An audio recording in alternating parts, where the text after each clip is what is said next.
Here is a Nissan Sentra. Let's go ahead and get started. That's the light over there. The way to access it, we have to open up the trunk. Now we need to get the light out of the body. For that, we have to pull this carpet back. And for that, we have to take off one clip. For that, you'll need a flathead screwdriver. Put it right over there and pull the middle part of the clip out like this. And once it's out a little bit, just grab the clip and get it out. Peel this carpet back.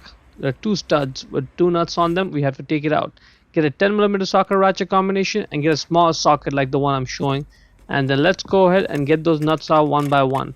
Make sure you don't drop them inside over there, or it's going to add a lot more work for you for no reason. Get the nuts out one by one, keep them somewhere safe. Now the light should just slide right out. First just rock the light and now try to slide it out straight towards the back of the car. If it doesn't come out, just grab a roll of duct tape and put a few layers of it on the light. And then once you have like 3-4 layers, grab the ends of it and then use it like a handle to yank the light out. 1, 2, 3, yank it out. It may take a couple tries, but it'll come right out.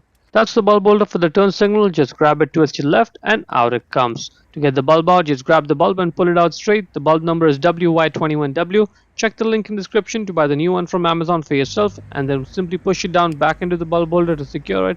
And now when you put it back in the light, just get it in the position the way I'm showing. See that notch? See how it lines up over there? That's good. At this point, just twist your right to lock it, and you're done. Now let's get this light in place. Now those two pins go in those holes over there. This cutout goes on that black clip, and those are the two studs for the nuts. They go in the hole inside the body. So just align it over there and just get it in place. Focus on this front edge over here. Make sure it's not sticking out. So just give it a push a little bit inside towards the car and then push it towards the front. Now on the inside, make sure the studs came through the holes there. That's looking good. Put the nuts on one by one and then just tighten it down using the socket ratchet combination, and that is looking good. The light's not sticking out. Now let's just put this carpet back in place. Get that one clip, make sure the middle part of the clip is pulled out, put it in the hole and then push the middle part down to secure it, and that is good. And that's about it. Before we go, let me give a quick shout out to Naya Motors Inc. for letting us use the car today to film the videos. They're a used car dealer here in Ottawa, Canada. Check out the link in the description for the entire inventory.